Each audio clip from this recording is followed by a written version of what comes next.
Welcome back to our channel on this thrilling day, where we dive deep into the darkest corners of the city's most shocking mysteries.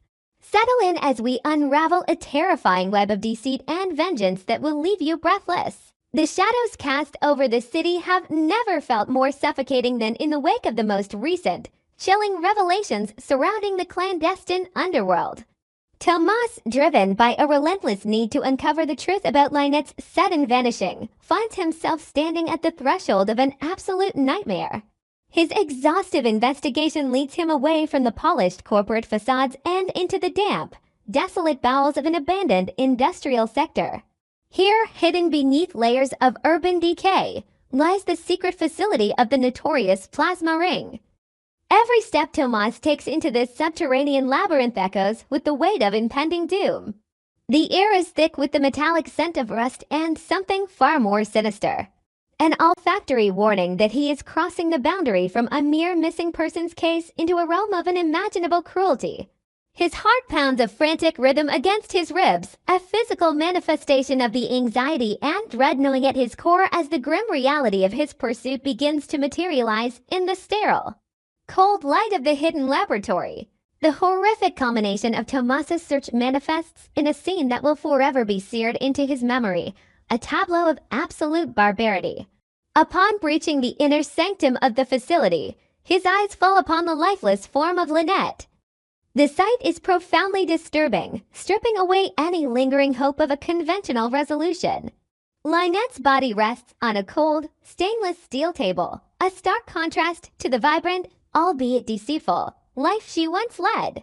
The sheer brutality of her demise is immediately apparent, not through violent trauma, but through a terrifyingly clinical precision. Her remains have been completely drained of blood, leaving behind a pallid, almost translucent husk that speaks volumes of the agonizing final moments she endured. This is not a crime of passion or a simple murder to silence a witness. This is an industrial-scale execution. The realization hits Tomas with the force of a physical blow, igniting a fiery storm of anger and revulsion within his chest. He is staring at the ultimate commodification of human life, a grotesque harvest that reduces a person to mere biological resources. The subsequent forensic analysis only serves to deepen the horror, painting a gruesome picture of the meticulously organized criminal enterprise responsible for this atrocity. The evidence confirms that Lynette was brutally murdered with the specific, chilling intent of harvesting her high-quality plasma. Every incision, every tube, every piece of medical equipment left behind in that sterile chamber points to a highly sophisticated operation run by individuals utterly devoid of moral constraints.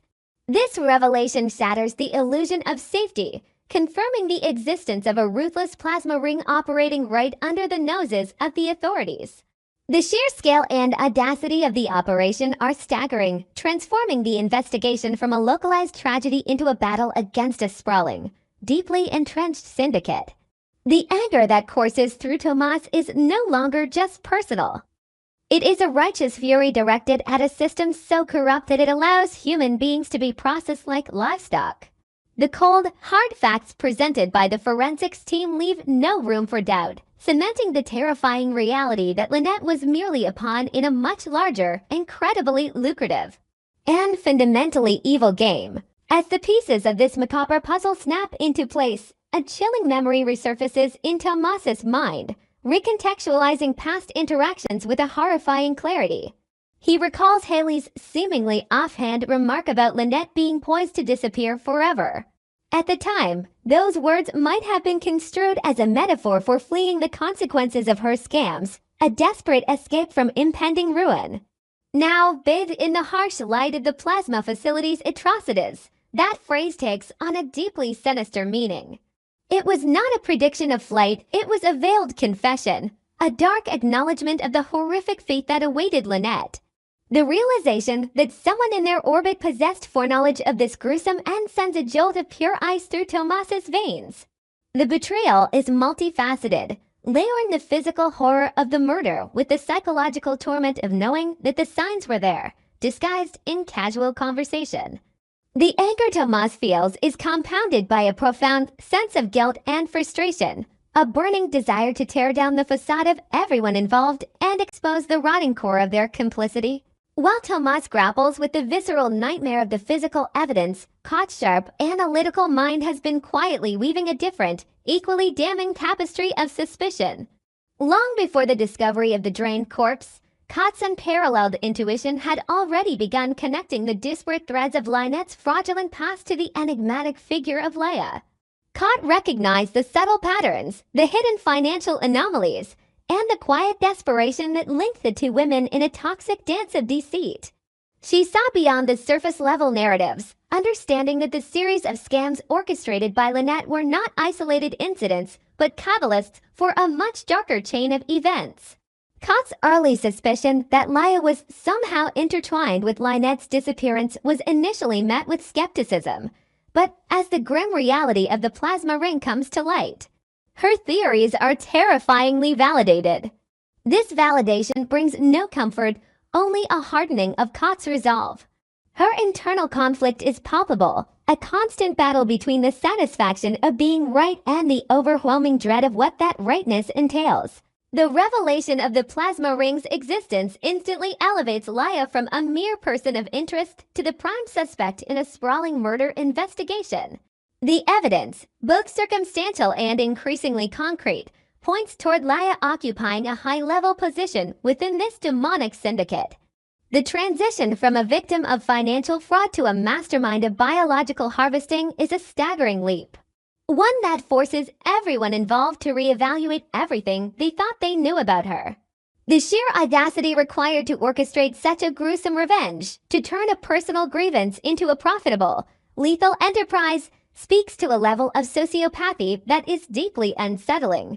The anger directed at Leia is no longer just about her potential involvement in a disappearance. It is about her active participation in the desecration of human life. She is perceived not merely as a killer, but as a monster operating under the guise of civility, a predator who has seamlessly integrated into the very society she is quietly tearing apart. Driven by a fierce, unyielding need for the truth, Kott orchestrates a confrontation that is fraught with unbearable tension.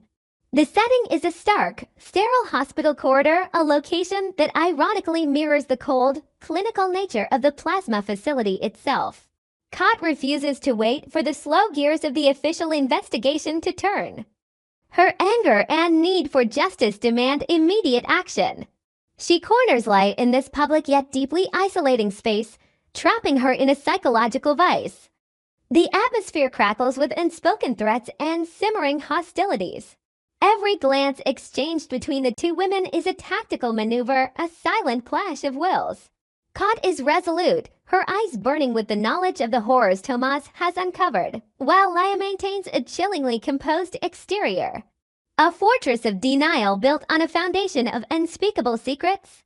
The internal conflict within Kott is intense. She must suppress her overwhelming disgust and rage to effectively interrogate the woman she now believes is responsible for a barbaric murder. The confrontation itself is a masterclass in psychological warfare, devoid of loud accusations but heavy with the weight of absolute certainty.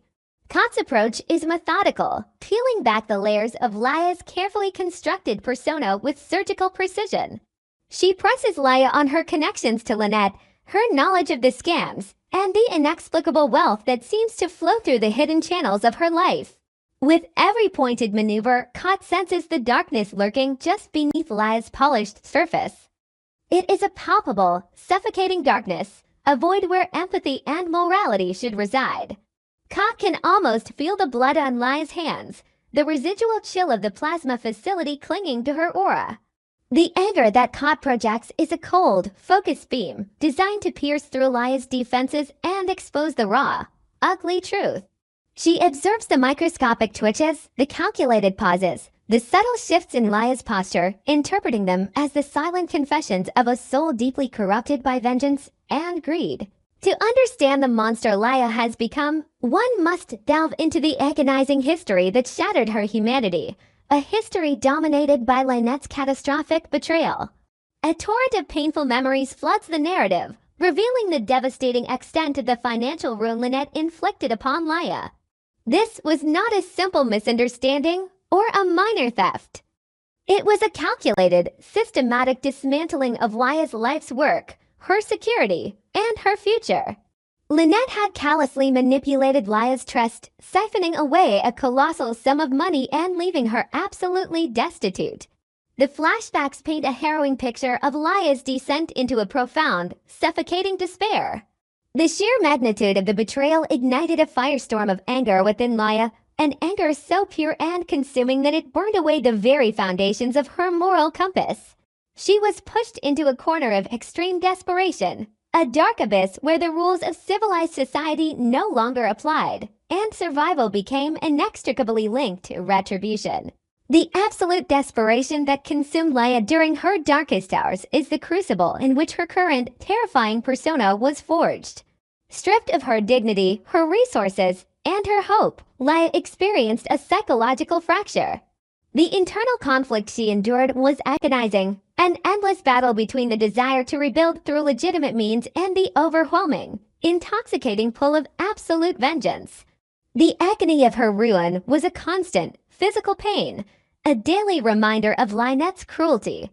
This prolonged suffering acted as a catalyst, transforming her profound victimization into a weapon of terrifying power. The realization that the legal system offered no swift or satisfying recourse pushed Laya over the precipice. She embraced the darkness, allowing her anger to crystallize into a cold, calculating resolve. The decision to step into the criminal underworld, to align herself with the grotesque machinery of the plasma ring, was not made lightly. It was the desperate act of a woman who felt she had nothing left to lose and an infinite amount of pain to inflict. As the full scope of Laya's motivations comes into focus, a profound moral dissonance settles over the investigation. Caught Tomas and the others are forced to grapple with the agonizing complexity of the situation. They begin to understand the deep, intensely personal agony that drove Laya to such extremes.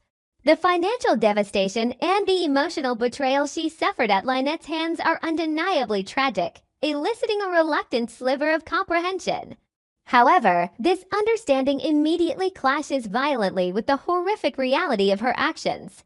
The method of her revenge, the slow, clinical draining of a human being for profit and spite, is so fundamentally abhorrent that it obliterates any possibility of sympathy.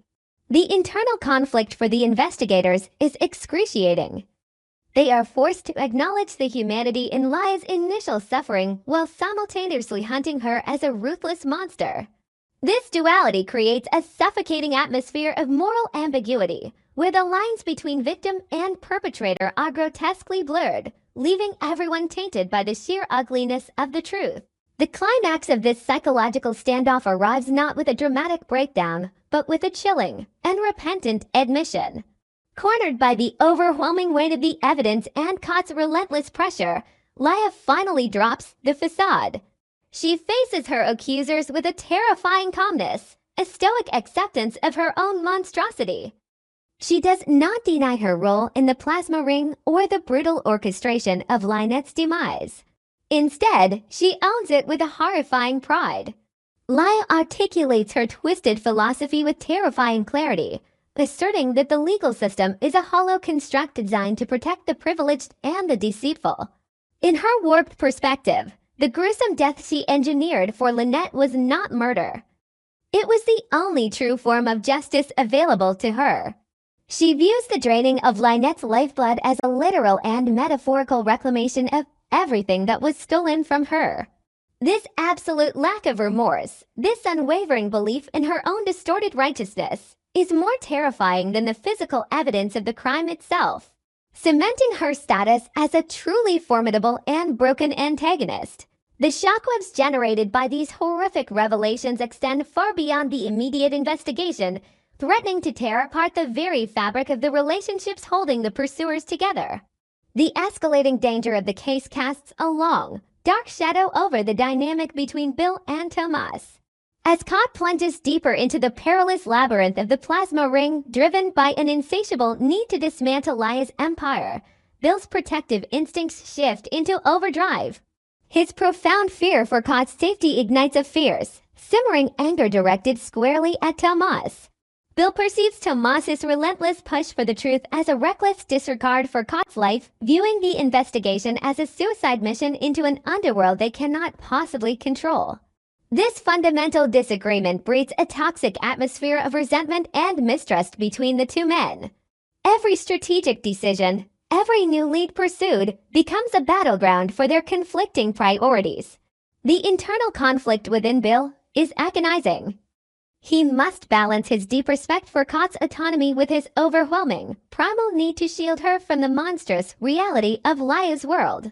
The tension between Bill and Tomas reaches a boiling point, transforming their once solid alliance into a fractured, volatile partnership. The air between them is thick with unspoken accusations and barely contained fury. Tomas, consumed by the sheer magnitude of the injustice and the horrific nature of the plasma ring, views Bill's caution as an unacceptable hindrance, a weakness that allows monsters like Laya to thrive. He is driven by a burning, almost obsessive need to see the syndicate destroyed, regardless of the personal cost. Bill, conversely, sees Tomas's obsession as a dangerous blindness, a fanaticism that threatens to sacrifice the people he loves on the altar of a Pyrrhic victory. The emotional toll of this standoff is immense, isolating both men in their respective corners of righteous anger. The case, which should have united them against a common enemy, has instead become a wedge, driving them apart and leaving Cott to navigate the treacherous waters of the investigation without the unified support she so desperately needs in the face of such overwhelming darkness.